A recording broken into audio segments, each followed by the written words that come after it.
It wasn't a dream, folks. The Bengals ended the playoff drought. You are Locked On Bengals, your daily Cincinnati Bengals podcast, part of the Locked On Podcast Network, your team every day.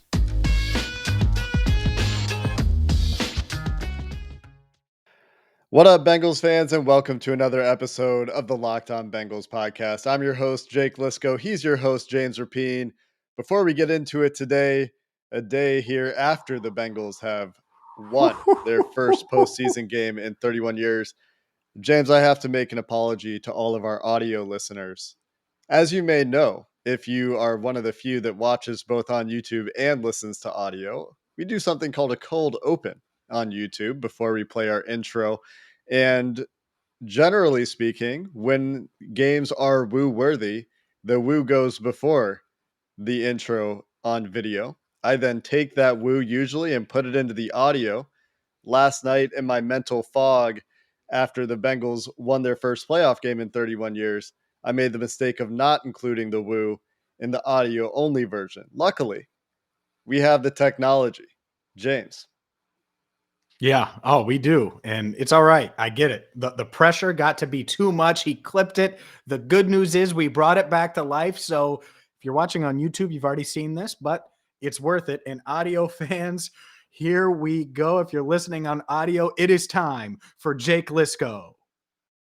Woo! Let's go, baby! 31 years.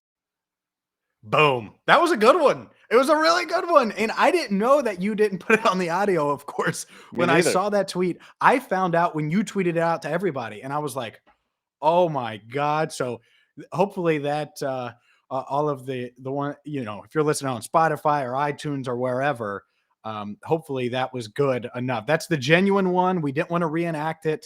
It was like, all right, let's get this one. Let's bring it back. And we brought it back to life. And yeah, Jake certainly wooed after the Bengals' first playoff win of my lifetime and first playoff win since, again, he was drinking Similac at the age of 2. I still don't know what that is. To be clear, it wasn't pressure, as you keep insinuating, James. It was merely an act of forgetting. As I mentioned on Twitter, I was floating last night. Like the rest of you, time did not pass and things slipped my mind like the woo. We're going to talk injuries today, injuries piling up on the defensive line, and maybe an old face comes back to join the Bengals. Jessie Bates hinted at that, and that's a fun little story. Evan McPherson, though, in the Bengals playoff record book, I think we talked about one of them last night. We've got another one to talk about, and then we're going to talk a little bit about Jamar Chase, Joe Burrow, how the offensive line played, what that means going forward, because Joe Burrow remains on the heater, man. He's still on the heater. Then we're going to get to Zach Taylor, the game ball video going around out there. He went out to the Mount Lookout pub. Mount Lookout right? Tavern, MLTs. And the fun part about that, Jake, he said he drives by there every time he's going in and out to work. So he lives over in that area, which I think people knew. Anyways, I've been to MLTs a ton. All right. It's been a while now, but a ton. And so I think it's so damn cool. So he stood on the stage for those of you that have been there. Well, we'll get to it, right? Oh, that's right. Yeah. We'll talk that's about. Right. I was getting excited, Jake. Yeah, that's right. Thanks. I know. See, that was the pressure getting to me, not the mental fog, the pressure. That's what we call a teaser in the business. We're going to talk the Taylor stuff. He had a nice presser today on Sunday as well. But Evan McPherson, the other record that we didn't hit last night, James, Money, baby, was the playoff points record for the Bengals, previously held by 4 different Bengals at 12. Evan McPherson had 14 points, 4 field goals, 2 extra points against the Raiders. So there is 2 records for Bengals rookie kicker Evan McPherson. Joe Burrow also officially ties the Bengals single game passing touchdowns mark at 2, which is not something that I think will stand for much longer. And those are the big all-time single game records that the Bengals touched against the Raiders. Yeah, that's sad. Sorry, I didn't mean to cut you off. 2. Okay. What are we doing? 2? Yeah, hopefully he breaks it this coming week against whoever the hell they're playing. But yeah, my boy Money Evan, he's He's killing it. Whatever the hell you want to call him. I don't care. Just keep that leg intact. That's right. We also have some injury updates to talk about. No real tangible news, but the Bengals defensive interior in particular is getting to the point of decimation with injury. DJ Reader, BJ Hill, of course, still going. Both of those guys playing monumental snap loads, as well as Sam Hubbard against the Raiders. Sam Hubbard playing 71 out of the Bengals' 77 defensive snaps. He talked about it in his post-game presser. He didn't know what down it was at the end of the game. He was so tired.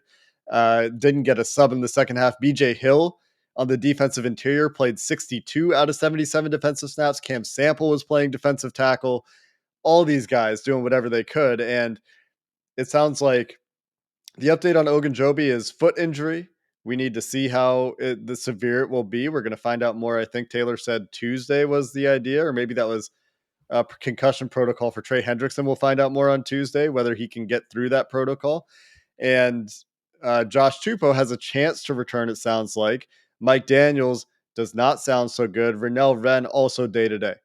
So the Bengals defensive interior just very thin at this point. And they might need to go sign a guy. Maybe Jessie Bates is doing some recruiting work. James, what did he have to say? I actually texted Geno Atkins today with us being down with some of the D linemen. So I asked him if he wanted to maybe come play with him. So what did Geno say? Yeah, he has not texted me back yet. So I got to keep y'all updated on that. Jesse, when did you text Geno? Was it this morning, last night? Yeah, I just texted him this morning after our meeting. So okay. So it's not surprising that he hasn't answered yet. Oh yeah, I'm sure Geno's playing baby, playing dad right now. So I have to hit him up. I'm sure he still has his house here, so we don't have to worry about that. My laugh at the end there. How cool would it be if Geno Atkins came back and he still has his house here? We don't have to worry about that. I don't know. Look, if Jessie Bates is thinking it, you're telling me the Bengals aren't going to have a little bit of a conversation? I don't know, man. I mean, he's 8-time Pro Bowler. We know what Geno is. We're all thinking it, right? They need an interior defensive lineman. Who's the last great interior defensive lineman that played for the Bengals last year? Oh, it's Geno Atkins. We have no idea what kind of shape Geno is in. We have no idea if he's ready to come play football. We haven't heard from him in a year, but it would be fun. It would be fun if he can come play 20 snaps and be, a glimpse of former Geno if he's in shape.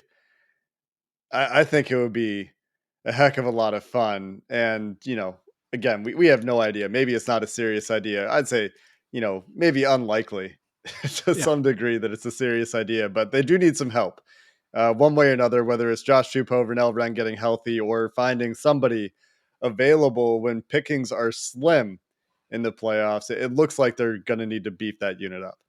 Yeah, look, here's why I think Geno's out of the league, because I know there were teams interested in him. He just had a newborn last year. Went through hell last year, injury-wise, and everything that was going on, trying to play through. And if it doesn't fit, if it doesn't match at 33, 34 years old, you just say, you know what? I'm good. This could match. I think Jessie Bates mentioning, he still has a house here. I think that matters. Like, I don't know. So I think that there is a chance, but is he staying in shape? That's the big question. And, if he is, well, then maybe give him a call, because he could certainly help him. I wouldn't hate it. I just don't think it's like a real thing. I would love for it to be a real thing. I just don't know if it is. Coming up next, James and Jonah Williams had a cool conversation about Ja'Marr Chase and how he's special. We'll talk a little bit more about Ja'Marr and Joe Burrow and the impact that they can have for the Cincinnati Bengals team as they look to continue their playoff run. That's coming up next. I know a lot of you right now are like crossing your fingers and toes. Like, I hope Geno Atkins is still in shape. And I hope the Bengals give him a call. And I get it, right? It would be such a cool story. Well, Geno, hopefully you've been listening to the Locked On Bengals podcast, because I've been talking about Built Bars for forever. And you would know that you'd still be in shape right now. And hopefully you are if you were on the Built Bar plan, because Built Bars are the #1 protein bar on the planet. High in protein, low in sugar, low in calories, perfect for Geno Atkins as he makes his NFL comeback and helps the Bengals in the postseason. You can get them right now, Geno, at built.com. Use promo code LOCK15. You're going to get 15% off your order. But better yet, Geno, DM me and I'll make sure that 15% is even much bigger because we're trying to get you back on the Bengals. Either way, though, for all of our Locked On Bengals listeners out there, again, promo code LOCK15 at built.com. You're going to get 15% off. You're going to save money, and you're going to get the best protein bar on the planet. So get on the Built Bar plan right now. And Geno, fingers and toes crossed that you have been on the Built Bar plan this whole time. Really would be helpful, man. Especially if Trey Hendrickson's the ones to watch. Yeah, Because I know. Aditi Kinkwabala had a great tweet about this. The Bengals pressure rate when Trey Hendrickson was on the field against the Raiders, James, their pressure rate was 43.5%. When he left the game, and I know they had other injuries, it wasn't just Trey, but when he wasn't in the game, 9.1 pressure rate. That's a difference of, I can't even do the math. What is that? 20, I can't even do 32. 46%? 32% difference. Okay, 41 to 9. Yeah. No, that math is still wrong, but close enough. You get the idea. What was it, 46? It was 46? Well, 43. It's 34. Okay. Yeah, 34. There you go. Man, where are you right now? Tired. Jake is looping. It's the middle of the day. It's not nighttime anymore. Anyways, no, I think it goes without saying, Trey Hendrickson, I don't think Built Bars are, and this is probably the only thing Built Bars won't help with physically, is a concussion. So whatever he needs to try to get that, because without him, I mean, Derek Carr had all time to throw. And you know what I don't want to give Ryan Tannehill or certainly Josh Allen? A bunch of time. That sounds like a nightmare. So hopefully that's not the case. Yeah, and it's worth noting that it mattered, right? When he was playing the Raiders, I think Derek Carr, personally, I don't think he was processing very well, especially on third downs when Lou Anarumo was getting a little creative. And then once you start losing these guys, you can't get creative anymore. The Raiders offense, I thought, was very limited. They were attacking the linebackers, attacking the box defenders again. And I think Derek Carr missed some opportunities. And part of that is when you create pressure, you speed up the clock, they're not going to be able to process those weird things you're doing in the back half of your defense. It might leave a guy open. And so, credit Lou Anarumo and this defense for getting the job done and for getting creative and slowing down Carr's processing time. Despite his stats, he hit the throws he made fairly well.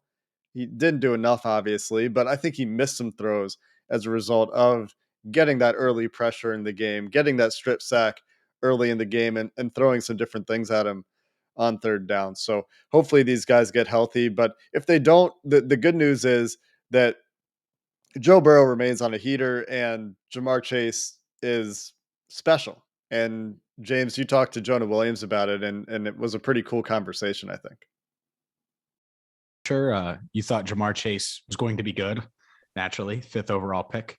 Are you surprised at how good he's been as a rookie?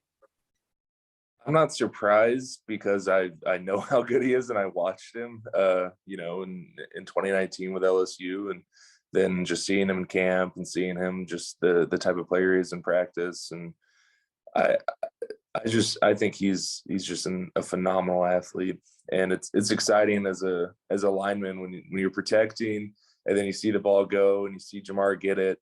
And I know if guys are like one step behind him and there's no one else, it's a touchdown because he's going to outrun everyone, And even if there's a couple guys in front of him, he's going to make them miss. He's going to outrun him. He's going to run through a tackle. He's going to do something. Just his ability to make these big explosive plays has been huge for us in terms of being an explosive offense that can put up a lot of points. Just knowing that any play could turn into a 60-yard touchdown. It kind of, it can break the back of the other team and be very demoralizing. Jamar is incredible. And I knew that, but it's been awesome to see him prove it every week. Is there a one wow play? Maybe it was against the Vikings. It could have been in training camp, but has there been a play where you look, you're like, wow, I can't believe that happened? I think the craziest play, the Vikings one was exciting because that's, it was kind of the exact reason I feel that we drafted him was to be able to take the top off the defense and, just to do that. And that was the first time we've seen him in games. That was exciting. But I think the craziest play for me was against the Ravens. That one where he broke 2 or 3 tackles and then just outran everyone. I don't know if it was an 80-yard touchdown, but it felt like it. And yeah, that one I was like, wow, this kid's special. It to me, as I processed the game yesterday, Jake, and into this morning, and so Saturday night into Sunday morning, that was my biggest, like, oh my God, I can't believe a quarterback in his first start in the playoffs did that. Second year. And I can't believe a wide receiver like Jamar Chase had those type of playoff numbers. Like, I get it. You expect them to play well, and we felt good about the matchup. But you just think back to all the playoff games where, and I kind of mentioned this on Saturday night, but going forward, I just think it's a huge takeaway. The fact that your big-time players played so damn big in the big moments. You mentioned Evan McPherson earlier. He's in that too. It's just wild to me because they're all young. It's not like they have a 35-year-old quarterback and they signed a 31-year-old receiver and they've been there, done that. It's a 25-year-old second year, a 21-year-old rookie. And I get it. The Raiders should have doubled him and clouded him and did other stuff to him, but he still had to win, and he won and he made plays. And they're both unfazed. Burrow's like, yeah, we won. I'm excited. He's a little bit more excited than that tone of voice, right? But he's ready to go. Jamar Chase, same thing. He's like, I don't think very confident. Jamar said it was a sloppy. Yeah, he said it was a sloppy win, basically, after the game. And he kind of said, he was asked, did they do something different? He's like, no, we just didn't take advantage of it the first time. Like he knows what he can do. And it's very clear what he can do. And when you have Joe Burrow playing the way that he's playing, especially with decent protection and his improved ability to maneuver the pocket, all pressure is not created equal. Joe Burrow last night, according to PFF, was pressured on 36% of his dropbacks, which is a little bit higher than his season average, but it didn't really feel like it because they weren't rushers coming up the middle. He got sacked a couple times, but a lot of it was pressure that he was able to sidestep and get out of the pocket. And that's something that Burrow has gotten better at as the years gone on. And it also speaks to the kind of pressure that the Bengals were giving up. Now, along with that, he was really good in those pressure situations, didn't put the ball in danger at all. We talked about this. He has 0 turnover worthy throws, according to PFF, I think in the last 4 or 5 weeks at this point.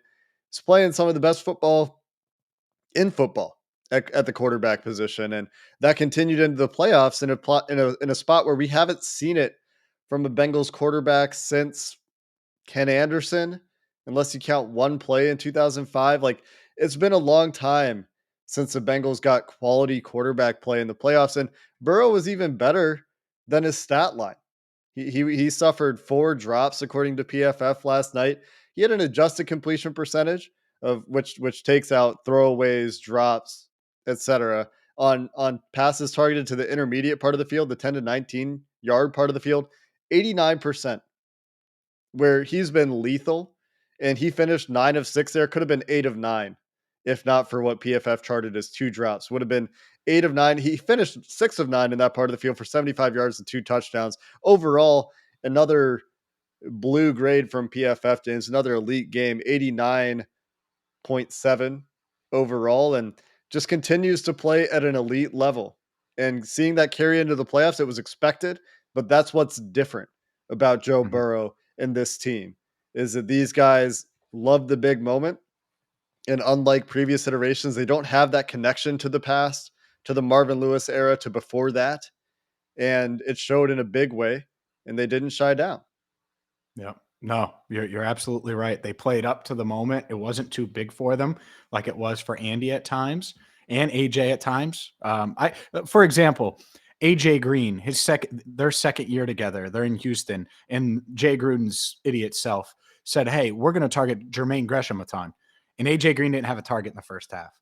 I think Jamar would be okay with that if other guys were eating, but if he just wasn't getting targeted to not be targeted, it would be like, wait, what are you doing? And so there is that, but he says it without being a distraction like Chad was. So it's a nice, and I love Chad, by the way. People don't act like I'm ripping Chad. He was a distraction at times, but I think it's a nice medium. And then Joe Burrow is just different, right? He's just a different cat, cool, calm, collected.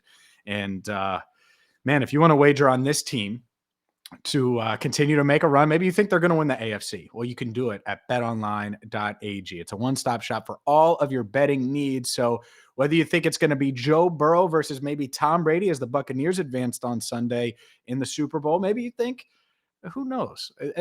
What, Marvin Lewis? Maybe he'll get another head coaching job. You can wager on these future head coaching jobs.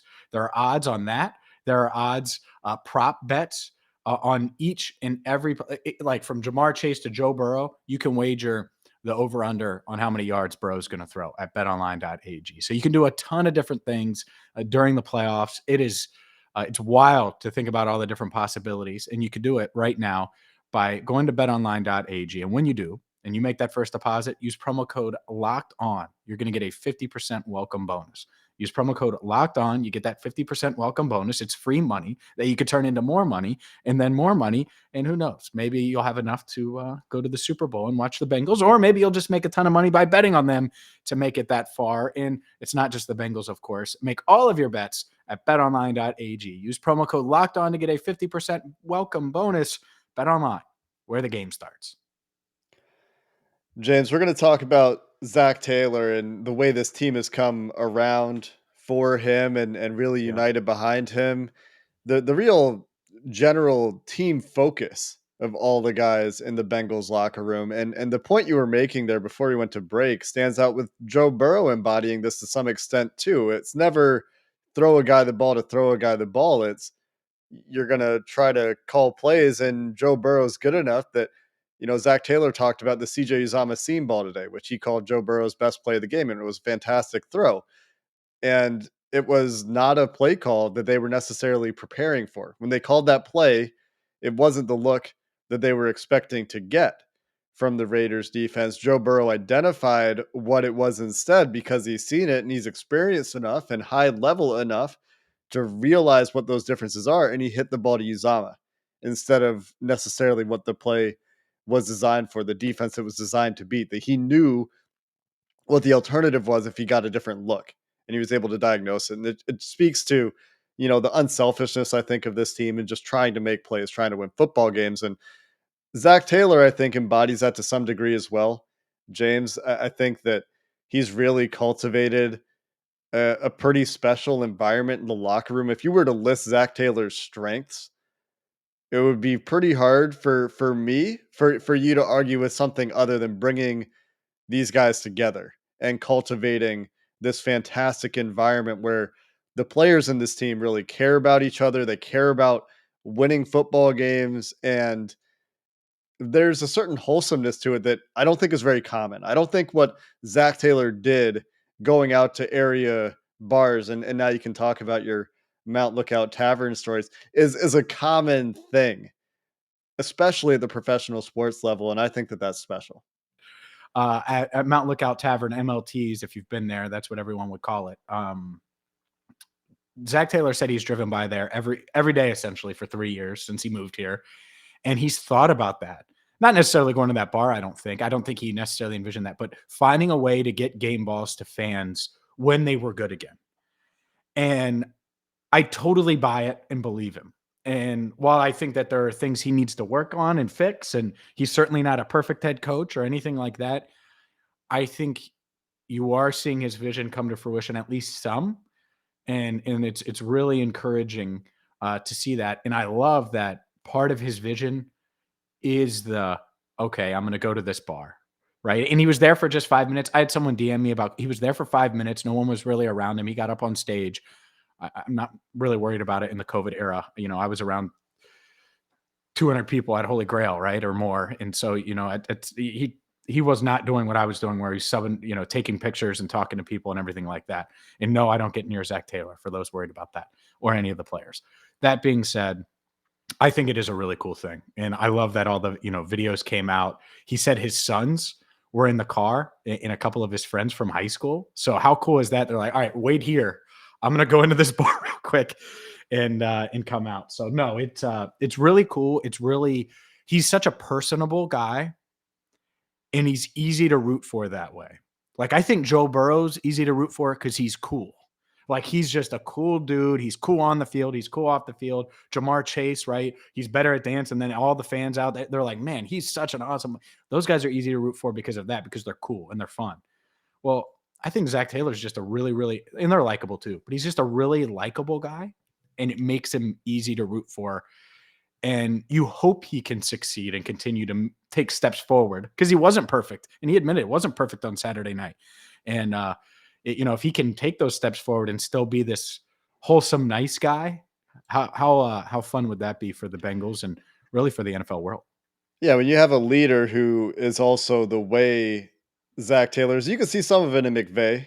There's some similarities there, right? And I think that the thing that is really special to me about Taylor is he seems more honest than a lot of coaches. He put himself on the spot both after the game yesterday and on Sunday in his press conference about the red zone and not putting his players in a optimal position in the red zone, about not finding his rhythm in red zone calling and play calling. And he didn't get into specifics. He talked about getting some looks that he didn't really have a great answer to off the top, and you could see that where the Bengals, a couple times in the red zone, Joe Burrow's creating outside of structure. They had one perfect call in the first quarter, that little comeback to CJ Uzama that is a great throw, great timing, anticipation from Burrow on that throw. But the touchdown to Boyd is an insane play from Joe Burrow off script, getting out and throwing the ball as he jumps over the boundary line.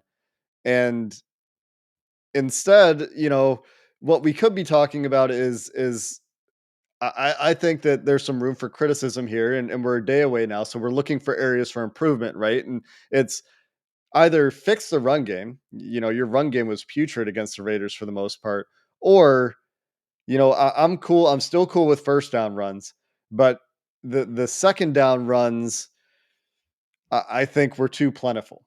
And there were times where it's okay, but once you get into the red zone, and I think they did this a number of times. So they had second and goal from the 10 on their first drive, and they give it to Joe Mixon for 3 yards.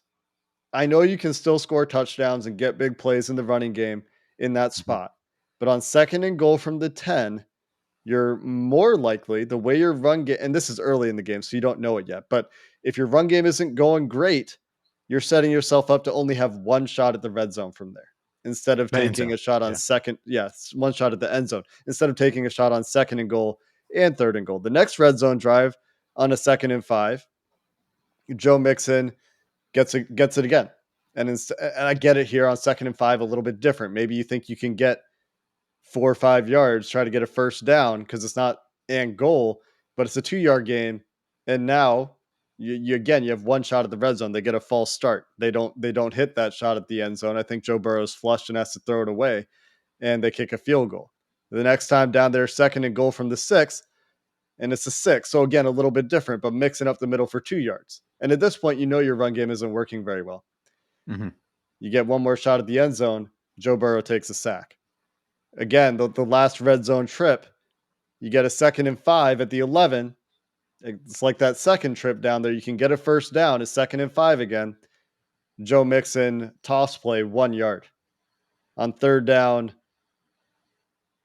Got confused for a second. On third down, this is the play Joe Burrow bails him out, makes a fantastic play, going out of bounds to hit Tyler Boyd for a touchdown.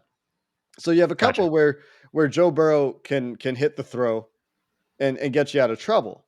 But you have a couple where maybe if you had 2 shots at the end zone instead of 1, and I know running plays are technically a shot at the end zone, you're doubling your chances of scoring, especially on that 2nd and goal from the 10. That's the one that really stands out to me. But the other thing is, I think the way you're throwing the ball, you chewed up 7.5 minutes to get a field goal throwing the ball, and then you just run the ball on your last drive of the game where you could end the game on offense. Those are things where, again, I would like to see the ball in Joe Burrow's hands a little bit more. But these are things that I think Taylor and this coaching staff are aware of, and they have done differently and will need to do differently going forward. The one that the one that makes me the most mad is the one they get the ball with 3:29 left. Throw the damn ball, get 2 first downs. Because if you're throwing, you might need to get 2 first downs and not 1. Doesn't matter. Do it. I don't want to have to rely on Jermaine Pratt or because Trey Hendrickson's injured. Your defensive interior is banged up. You're not getting pressure. End the game. And, that was the part. And I get it with the red zone ones, especially since you walked me through them. I agree with that too, especially with the way Burrow's playing. But fine. You've made it here. The Raiders have hung around. It's 26-19. There's 3:29 to go. I think they had one, maybe two timeouts left. I understand if you're going to run it once, but they ran it once to Mixon for, I think, no gain. Maybe it was a loss.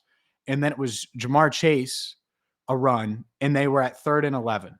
And yeah, they did this, timeout back and forth stuff, 2 minutes to go. And it was like, okay, well, we'll take a timeout here and see the look and all that stuff. And then they get it to CJ Uzomah. No, because if it's at 3rd and 5, you feel good about that, putting the ball in Joe's hands. 3rd and 11, it's just really tough, especially with those edge rushers. So that was the one that really got me. So no, I agree with you. And I think, and this is weird with the playoff game, and it's really weird saying, it feels like, and maybe he was, again, he should have thrown it anyway, but maybe trying to protect Joe a little bit against those guys. I will say this.